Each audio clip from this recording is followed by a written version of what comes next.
Welcome back. Today, my colleague Claudio Vela will talk about how to link MATLAB with the GMAT.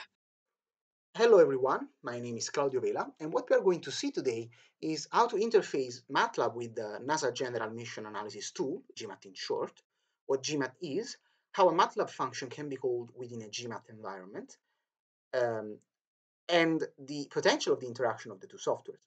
First of all, I'd like to introduce myself a little bit better. I am a master's degree student at the University of Naples, Federico II. I'm currently working on my thesis, the topic of which is the control of a formation of satellites using MATLAB-built functions within the GMAT environment. So we basically build all the all the control and maneuver functions that we require in the MATLAB environment, and we then use them in the GMAT environment as we propagate the formation to control it. I am also part of the engineering and design section of the Altair project, which is focused on the exploitation of the extremophile microorganisms in the space environment, especially for the capability of absorbing radiation. A few of the last events to which we took part are the International Astronautical Congress in 2020, with the presentation of the paper Characterization of Galderia sulfuraria under atmospheric radiation exposure, and the ESA OSIP contest for the proposal for new space missions.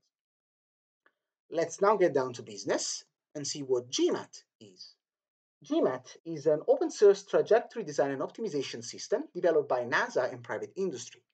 Basically, this software can be either used as a simple propagator or as a more complex software for the optimization of trajectories and maneuvers for a specific space mission.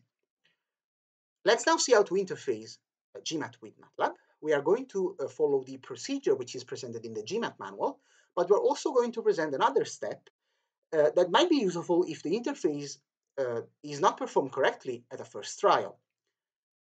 So first of all, we need to check that the architecture of GMAT and the current version of MATLAB that we have installed on our system are the same. To check the architecture of GMAT, we simply click on Help, then About GMAT, and this window will pop up. As we can see, this version of GMAT has a 64-bit architecture. Let's do the same with MATLAB. We open up MATLAB. We then go to Home, Help, About MATLAB, and this window will pop up. As one can see, this MATLAB version has a 64-bit architecture, so the architecture of the two softwares are the same. We can proceed further. The next step is to add the path where the executable file of the current MATLAB version is to the path environment variable of the system. To do so, we go in the search bar, we type settings. I'm sorry, but my system is in Italian. I will translate things for you. We search for variable. We click on modify environment variable within the system. We then click on environment variables. We search the path environment variable. We click on modify. In this window, we simply click on new, and we will then be able to insert the path to the folder of the executable or our current MATLAB version. Once this latter thing is done, the next step is to register MATLAB as a COM server. To register MATLAB as a COM server, what we currently need to do is to open up the command prompt. So we go on the search bar and type cmd. We open up the prompt. We then use three simple commands. dir, that allows you to see the directories that are within the directory we are in currently, that is in this case C users Lenovo. The cd command followed by the name of any of these directories to change directory, the current directory to that directory, and the cd ... command to go to the previous directory. We will now navigate very fast to the MATLAB directory. In my case, I do the following. Starting from the hard disk folder, cd program files, cd MATLAB, cd R2017B, cd bin, cd win64.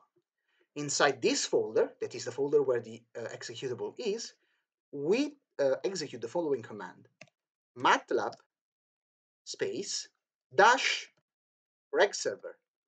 This will register MATLAB as a COM server. I won't execute this command because I've done it previously.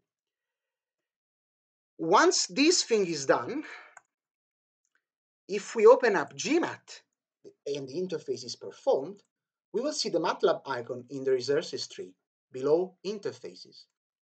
Now, sometimes even if these interfaces perform correctly, Gmat might fail to launch the MATLAB engine. In this case, what we need to do is to go to MATLAB and type and execute in the command window the following command. This command will register MATLAB as a COM server using directly MATLAB COM window, the MATLAB command window. I won't execute this command because I've done this already. We then close MATLAB to ensure that it resets, and we then repeat all the other procedures that we have already said. So for the if the interface has been performed correctly, every time you run a Gmat script in which a MATLAB function is present, this command window, that is the MATLAB engine, will pop up. What we are going to do now is we are going to perform an exercise, a very simple exercise, to see how a MATLAB function can be called within a Gmat script. In particular, the exercise we are going to perform is a very simple Oman transfer.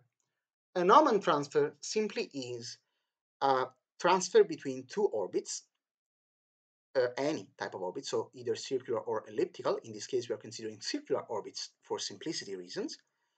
It is performed by using two impulsive burns at 2 points, A and B, separated at 180 degrees in true anomaly on this transfer orbit. In particular, the first burn is at the periapsis of the transfer orbit. The second burn is at the apoapsis of the transfer orbit. The first burn allows one to go from the initial orbit on the transfer orbit. The second burn allows one to go from the transfer orbit to the final orbit. These are the two delta V's that we need to apply at points A and B. These are the equations that are going to be used in a MATLAB function to calculate the Oman transfer, except for this one, because we are going to use the GMAT environment to calculate this quantity and provide it to MATLAB, while these other quantities will be calculated with the specific implementation of the function. In particular, we will see that our function will simply have three inputs: the velocity, the initial velocity, the same major axis of the initial orbit, and the same major axis of the final orbit. Because on a circular orbit, the semi-major axis is equal to the radius of the orbit, so it is equal to the magnitude of the position vector in any point of the orbit in the function. Let's then see very rapidly the Gmat script.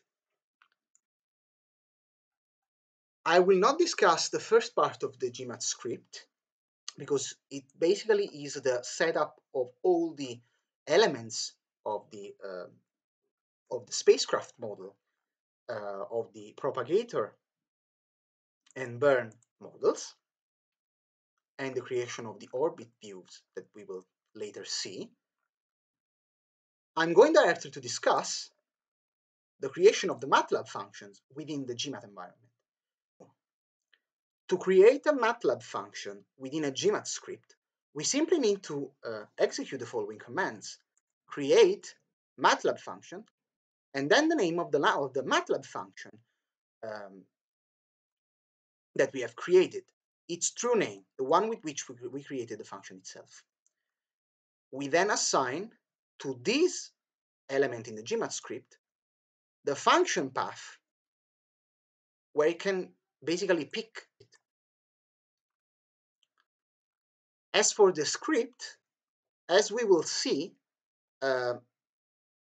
basically each script in Gmat can be divided in scripts, parts of the script, that are these one, between begin script and end script, in which different things can be done. Here we are initializing some variables that we will see later.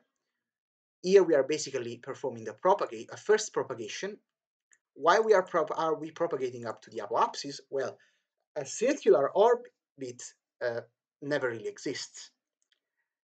Even circular orbits have a small eccentricity, so we can identify an apoapsis and a periapsis. GMAT knows that, and one can propagate directly to specific points of the orbit by using commands just as this one. Here we do not require to propagate properly to the apoapsis. I perform this command simply to realize a first arc of the trajectory of the spacecraft to see if everything is okay. We then define the final semi-major axis of the orbit. We call the Oman transfer function with its three inputs, in particular the semi-major axis of the first orbit, the velocity the spacecraft has on the first orbit, and the semi-major axis of the final orbit. And we have in output the delta V's that we need to apply in point A and point B. We then initialize the difference in true anomaly between point A and point B for a specific propagation, as we will see later.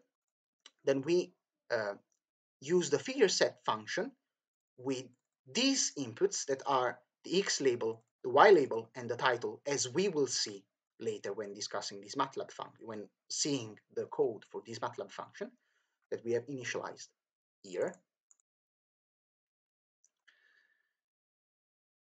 To plot a bar plot showing the magnitudes of delta V's, we then perform the first burn. We start a new figure in which we will see that we will plot the evolution of the magnitude of the position vector. And we then use this while cycle to propagate the orbit up to the apoapsis of the transfer orbit. So from the periapsis of the transfer orbit to the apoapsis of the transfer orbit, when the second burn will be applied. Why are not using directly the propagate command as we've done here to propagate it directly to the apoapsis? Well, because this would lead us to receive in report directly these quantities at the end of the propagation, while we want to receive these quantities within the propagation. Why? Because we are going to plot the position vector as it evolves, the magnitude of the position vector as it evolves, going from the initial orbit to the final orbit. I will execute this directly now. This is done how? Because the plot fun function that we will see later basically performs, receives in input the position vector and the time of the magnitudes of the position vector corresponding to that values as couples, one step by the other. So basically, the function will be plotting this line step by step as it evolves. One can understand this by simply looking directly at the functions. We also have here the bar plot. The functions are this one, the Oman transfer function for the transfer, for the calculation of the delta V's. This is the plot fun for diagram functions. As we can see here, it is basically a plot command that only plots the line between 2 points. And in this way, it creates a dynamical graph, we may say. Then a figure set function that is the one that sets the figure in which the plot will be realized. And then the dv bar plot basically is simply a bar plot function, which receives in input the delta V of the single maneuver and the index of that maneuver that has been promptly incremented when necessary inside the script. it is equal to 0 at the beginning of the maneuver, at the beginning of the script. It is incremented as the first maneuver is plotted. It is incremented as the second maneuver is plotted. With this, I've concluded my little training. It's been an honor to me to make this video, and to everyone who is listening, ad maiora.